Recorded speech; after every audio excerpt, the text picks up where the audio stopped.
High বন্ধুগণ, আশা করি তোমরা সকলেই ভালো আছো।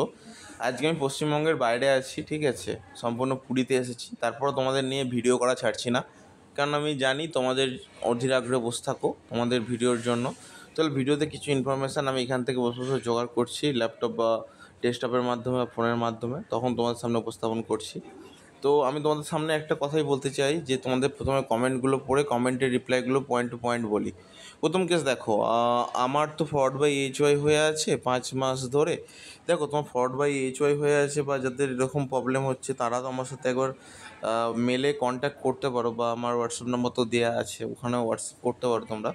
তো তোমাদের শুধুমাত্র আইডিগুলো আমাকে পাঠিয়ে দেবে, বাদবাকিটা আমি দেখছি কী করা যায় কতটা। আর একটা কথা তোমাদের বলি যে তোমাদের যে অ্যাপ্লিকেশান আইডিগুলো বর্তমানে আছে, তোমাদের নাম অবশ্যই অ্যাপ্লিকেশান আইডিগুলো আমাকে মেল করে দিও। সকাল সবাইকে মেল আইডি তো আমার দেওয়াই আছে, তো মেল করে দিও। আশা করি তোমাদের উত্তর তোমরা পেয়ে যাবে। কিছু করো দাদা। দেখো, আমি অলরেডি কিছু করার চেষ্টা করছি। তোমার ফরওয়ার্ড বাই এইচওয়াই আছে দাদা, আমার 2 মাস ধরে রিজেক্ট, আর তুমি 15 দিন বলছো, খবর দাও।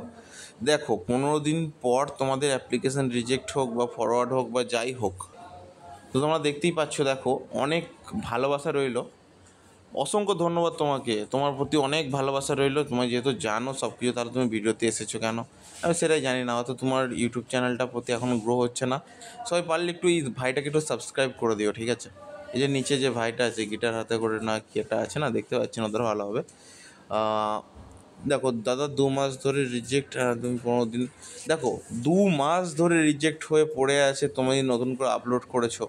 একটা কথা তোমাকে কেন বুঝতে পারছো না, রিজেক্ট হওয়ার আগে তোমার একটা মাথায় ছিল না যে আমরা কেন রিজেক্ট হলো? তোমাদের বারবার ভিডিওটা দেখছো, এখন থেকে তো ভিডিওটা দেখছো না নিশ্চয়ই, অনেকদিন ধরে ভিডিওটা দেখছো। তোমার তো ভালোভাবে দেখা উচিত ছিল যে দাদা কী বলছে অ্যাকচুয়ালি, সেই কথাগুলো শুনি। তোমরা কেউ শোনোনি। অনেকজন যাদের রিজেক্ট হওয়ার পেছনে অনেক গুরুত্বপূর্ণ কারণটা কী জানো, যে কথা শোনোনি। তাই দাদা, আমি অ্যাপ্লিকেশান আইডি দিয়েছি, অ্যাপ্লিকেশান অ্যাপ্রুভ করে দিন। দেখো, অ্যাপ্লিকেশান অ্যাপ্রুভ মানে আমি তো ডাইরেক্টলি এটা করতে পারবো না, বাট হ্যাঁ, একটা সত্যি কথা, আমি তোমাদের জন্য অ্যাপিল করতে পারবো, বলতে পারবো সব কিছু, ঠিক আছে। তো সেটা তোমরা অবশ্যই পাশে পাশে থেকে জানতে পারবে। দাদা, সবার তো ঢুকে গেছে, আমার তো অ্যামাউন্ট নট ডিসবার্স ইয়েট হয়ে আছে। লাস্ট 1 মান্থ কী হবে, ঢুকবে না কি ক্যান্সেল হয়ে যাবে? দেখো, অলরেডি যদি তোমার ব্যাঙ্ক অ্যাকাউন্ট ডিটেলস যদি প্রত্যেকটা বিষয় যদি ঠিকঠাক থেকে থাকে, তাহলে কিন্তু তোমাদের এই মাসের একদম শেষের দিকে তোমার টাকা ঢুকে যাবে। তুমি ঠিকই শুনেছো, তোমার এই মাসের শেষের দিকে টাকা ঢুকে যাবে, এবং বাদবাকি যে সমস্ত স্টুডেন্ট আছে তাদের টাকা ঢোকাটা একটুখানি চাপ হয়ে যাবে, আমি ফার্স্টেই তোমাদের বলে দিচ্ছি। কিন্তু যাদের ধরো অ্যামাউন্ট স্যাংশান আছে বা অ্যামাউন্ট ডিসবার্সড ইয়েট আছে বা অ্যামাউন্ট স্যাংশান আছে, মানে স্যাংশান বলে লেখা আছে অলরেডি, অ্যামাউন্ট ডিসবার্সড ইয়েট লেখা আছে, তাদের এই মাসের একদম শেষের দিকে একদম টাকাটা একদম ব্যাঙ্ক অ্যাকাউন্টে ঢুকে যাবে। এটা 100% শিওর। তোমরা ঠিকই শুনেছো, কারণ অনেক স্টুডেন্টের টাকা এরকমভাবে আটকে আছে। চিন্তা করবে না, তোমার টাকা পেয়ে যাবে, কোনো সমস্যা হবে না। এবং আসি ফরওয়ার্ড বাই এইচওয়াই স্টুডেন্টদের জন্য। দেখো, ফরওয়ার্ড বাই এইচওয়াই স্টুডেন্টদের একটা ভালো কথা বলছি, শোনো।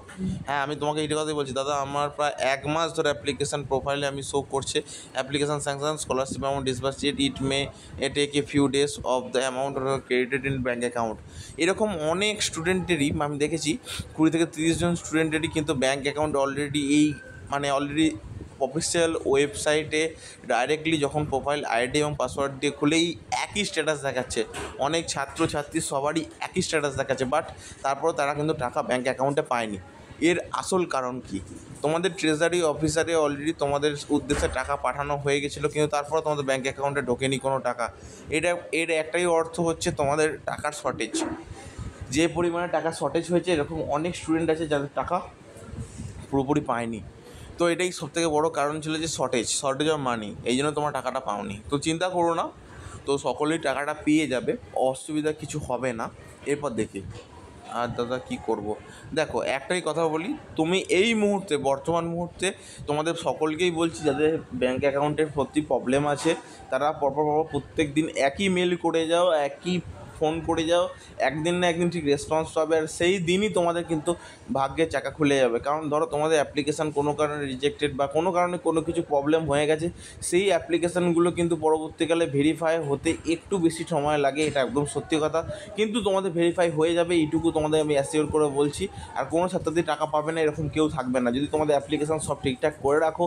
তাহলে যদি তোমাদের অ্যাপ্লিকেশান রিজেক্ট থেকে নতুন করে অ্যাপ্লিকেশান করার সুযোগ দিয়ে থাকে, তাহলে এইটুকুই বলো, তোমাদের ব্যাঙ্ক অ্যাকাউন্টে কোনো মতেই টাকা ঢুকবে না, এরকম হবে না।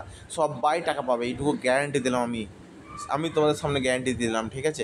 আরও একটা গুরুত্বপূর্ণ বিষয় মাথায় রাখবে সবাই, অ্যাপ্লিকেশান অ্যাপ্রুভ বা ফরওয়ার্ড বা এইচওয়াই স্টুডেন্টরা কিন্তু সুন্দরভাবে একটা কথা মাথায় ঢুকিয়ে নাও যে তোমাদের ব্যাঙ্ক অ্যাকাউন্টে ঢোকাতে হবে টাকা, সেই কারণে এরপর আর কোনো রকম কোনো কিছু ভুল করবে না, যাই হয়ে যাক কেন কোনো কিছু ভুল করবে না। ভুল করলে সম্পূর্ণরূপে কিন্তু টাকাটা চলে যাবে ব্যাঙ্ক অ্যাকাউন্টে, এসে আবার ফিরে যাবে SBM পোর্টালে। আশা করি তুমি বুঝতে পারছো আমি তোমাকে কী বলতে চাইছি। অসংখ্য ধন্যবাদ ভিডিওটা তখন দেখার জন্য।